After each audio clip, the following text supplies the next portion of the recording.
Au nom du Père et du Fils et du Saint-Esprit, ainsi soit-il. Chers frères, les saints ont toujours une intuition qui guide leur vie, qui unifie leur vie, une intuition spirituelle qui va leur permettre d'avancer dans cette communion avec le Seigneur.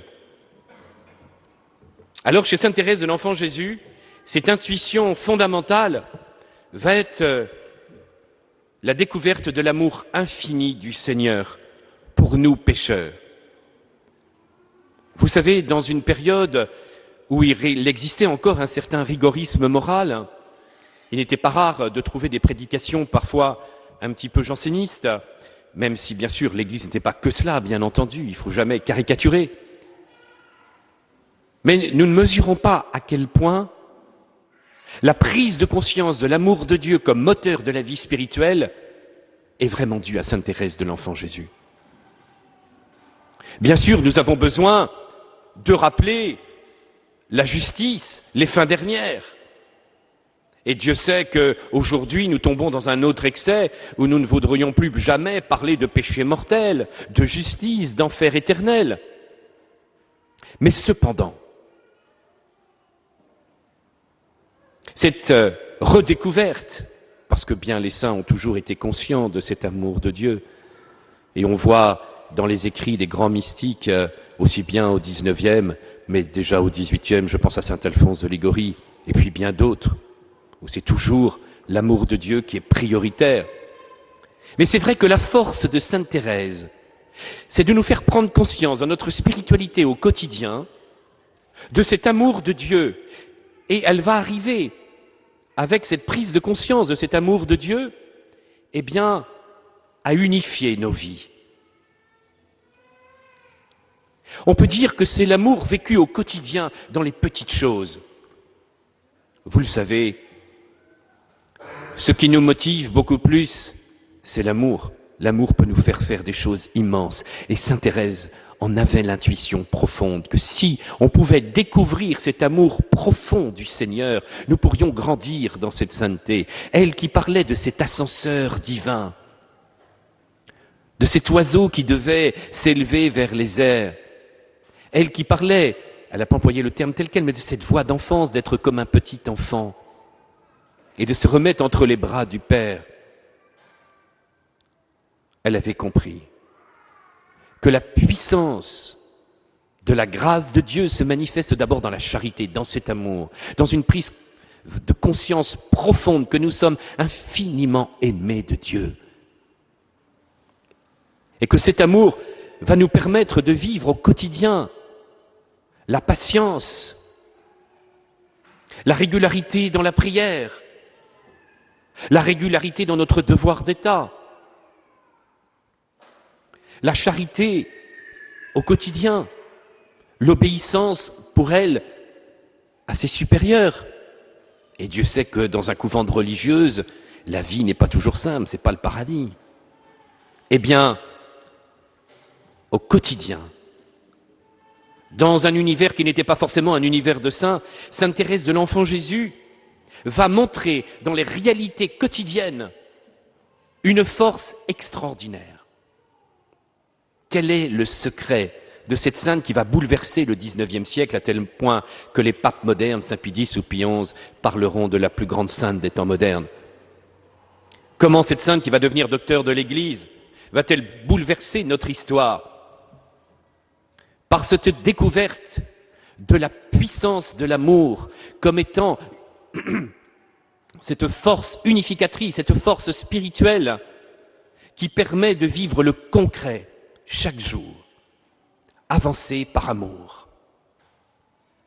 Elle aimait se comparer aux missionnaires qui avançaient dans le désert, qui risquaient de tomber à chaque instant, et elle était là, en les portant, non seulement dans son désir missionnaire, mais parce que l'amour de Dieu était là au quotidien. L'amour de Dieu était là pour affronter chaque épreuve. Nous avons parfois tendance à ne pas être dans un réalisme spirituel. Nous avons tendance à être un peu idéalistes. Nous rêvons très souvent, bien sûr, de grandes choses, de renouvellement, pour nous-mêmes. Nous pouvons nous imaginer dans des situations mystiques et spirituelles. en oubliant que le combat spirituel se vit au quotidien, que le combat spirituel se vit à travers les choses humbles et simples.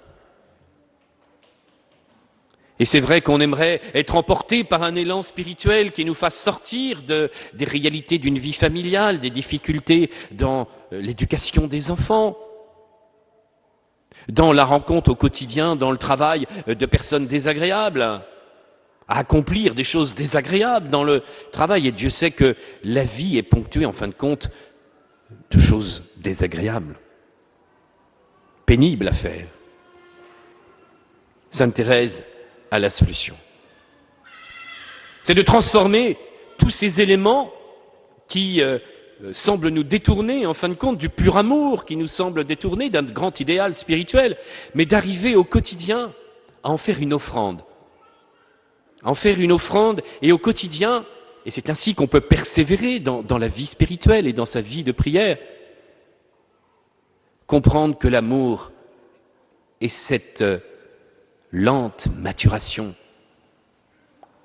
C'est un holocauste quotidien, mais non pas un holocauste de justice, pas un holocauste de violence ou de peur ou de crainte.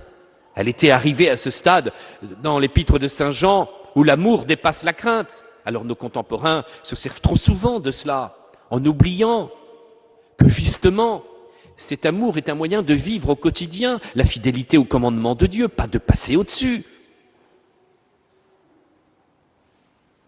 Et non, il y a un escalier. Mais nous avons, pour monter cet escalier, une force spirituelle, une force divine. C'est la force de l'amour de Dieu. Une force de charité qui nous permet de grandir véritablement dans cette communion spirituelle. Alors, chers frères, je vous souhaite un moment dans votre vie de pouvoir ressentir, connaître. Ressentir est peut-être insuffisant parce que le Seigneur ne permettra peut-être pas que dans nos sens, nous puissions le vivre pleinement, mais qu'au moins à travers un acte de foi, une prise de conscience, mais je le souhaite aussi un jour avec votre sensibilité, vous puissiez vivre de cet amour de Jésus, vous puissiez comprendre l'immensité de cet amour de Jésus. Vous voyez, les mystiques, évidemment, on pourrait se dire on en est très loin, mais je crois que cette grâce peut être donnée à tout baptisé, à toute personne qui recherche l'amour de Dieu, et à un moment, eh bien, de ressentir vraiment, vous voyez, cette puissance de l'amour, de savoir qu'on est infiniment touché par ce cœur de Jésus, par cet amour de Dieu, de comprendre son état de pécheur et de pouvoir le vivre profondément. Je crois que c'est possible dans une vie, et vous pouvez vraiment le demander au Seigneur, qu'à un certain moment, eh bien, le souvenir d'ailleurs de ce moment vous portera qu'à certains moments, eh bien, vous puissiez vraiment découvrir la puissance de l'amour de Christ. Ce savoir infiniment aimé par le Créateur, par celui qui a pris chair, par le Rédempteur, par celui qui est ressuscité, par celui qui nous attend, prendre conscience que nous sommes infiniment aimés de lui comme source, vous voyez, de notre vie spirituelle. Voilà ce qui est considérable. Regardez souvent les blessures dans notre vie. Les blessures et les difficultés viennent très souvent du fait que nous ne nous sentions pas aimés et que nous n'arrivions pas à bien aimer. Nous sommes tellement maladroits et parfois durs dans nos vies quotidiennes, dans nos vies familiales, dans nos vies communautaires, dans nos vies paroissiales, dans notre vie professionnelle. Nous sommes parfois tellement maladroits et nous sommes là avec nos péchés, nos duretés, nos jugements. Et c'est vrai que les saints nous apportent un souffle extraordinaire de pouvoir transformer toute cette réalité un peu pénible au quotidien, de pouvoir la transformer par cet amour divin, d'être complètement rempli de cet amour de Dieu. Regardez comment les saints ont pu bouleverser leur entourage par la puissance de cet amour, quel qu'il soit, chacun à leur manière, que ce soit Saint François d'Assise, Mère Teresa, Jean-Paul II, quelles que soient les fonctions, quels que soient les états de vie, Sainte Jeanne Beretta Molla dans sa vie conjugale. Eh bien, comment au quotidien, la puissance de l'amour arrive vraiment à transformer cela. Alors, je vous invite à demander au Seigneur de vivre cette charité, de vivre cette transformation. Sainte Thérèse l'a compris et c'est pour ça que l'amour l'appelle à vivre cet acte d'abandon, comprendre que ça va dépasser cet amour tous les crimes et que ça va dépasser tous les péchés et que ça va dépasser toutes ces justices. Que je disais aux enfants tout à l'heure, elles se considéraient comme ce petit enfant qui allait au-devant du danger, mais le Père était là pour enlever tous les gros obstacles afin que l'enfant ne se précipite pas dans le précipice. C'est un acte de confiance admirable qui lui a permis de vivre véritablement cet acte d'amour. Alors c'est ça qu'elle a vécu le 9 juin, en la fête de la Sainte Trinité. 9 juin 1865, j'ai reçu la grâce de comprendre plus que jamais combien Jésus désire être aimé. Je pensais aux âmes qui, s'offrant comme victimes à la justice de Dieu, afin de détourner, d'attirer sur elles les châtiments réservés aux coupables, cette offrande me semblait grande et généreuse, mais j'étais loin de me sentir porté à le faire. « Ô mon Dieu !» m'écriai-je du fond de mon cœur, « n'y aura-t-il que votre justice qui recevra des âmes s'immolant en victimes ? Votre amour miséricordieux n'en a-t-il pas besoin de vous ? Or, de toutes parts, il est méconnu, rejeté. Les cœurs auxquels vous désirez le prodiguer se tournent vers des créatures leur demandant le bonheur avec leurs misérables affections, au lieu de se jeter dans vos bras et d'accepter votre amour infini. Oh mon Dieu, votre amour est méprisé. Va-t-il rester en votre cœur ? Il me semble que si vous trouviez des âmes s'offrant en victimes d'holocauste à votre amour, vous les consumeriez rapidement. Il me semble que vous seriez heureux de ne point comprimer les flots d'intime tendresse qui sont en vous. Voilà. La force de cet acte d'offrande, c'est de comprendre que Jésus a soif de nous. Cet acte d'offrande à la miséricorde de Dieu, c'est pas simplement nous chercher cet amour, c'est pas simplement offrir notre vie, c'est comprendre que Jésus a d'abord besoin de notre amour et qu'il nous attend pour vivre cet amour.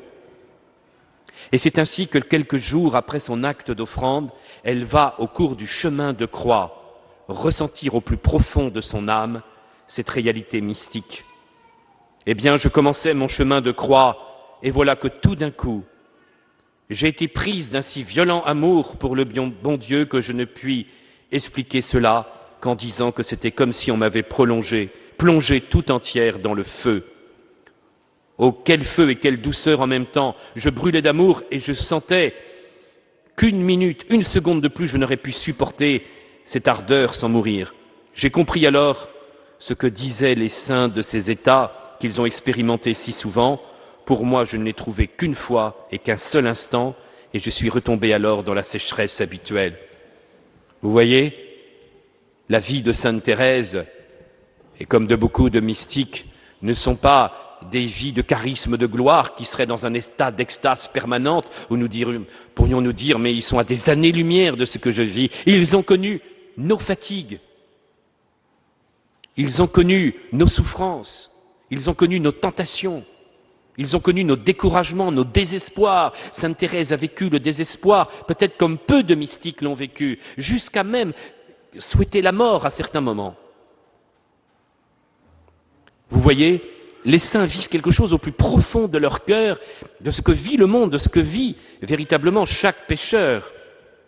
Alors demandons à Sainte Thérèse d'être transformée justement par cet amour pour sortir de notre quotidien si tiède parfois, où nous avons l'impression d'être dans une langueur continuelle, mais de ne pas vivre véritablement cet apaisement dans cette soif de Dieu.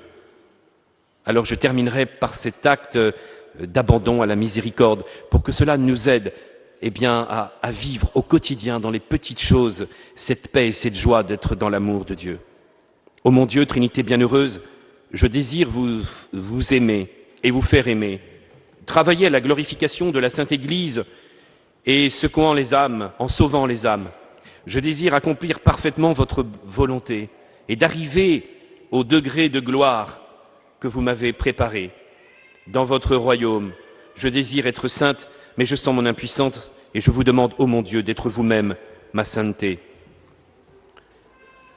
Je suis donc certaine que vous m'exaucerez tous mes désirs. Je le sais, ô mon Dieu, plus vous vouliez vous donner, plus vous vous faites désirer, et je sens ainsi en mon cœur des désirs immenses. Oui, cet exil que je vis, c'est avec confiance que je vous demande de venir prendre possession de mon âme, afin de vivre dans un acte parfait d'amour. Je m'offre comme victime d'Holocauste à votre amour miséricordieux, vous suppliant de me consumer sans cesse, faisant déborder en mon cœur les flots de tendresse infinie qui sont renfermés en vous, et qu'ainsi je devienne martyr de votre amour, ô mon Dieu. Au nom du Père et du Fils et du Saint-Esprit, ainsi soit-il.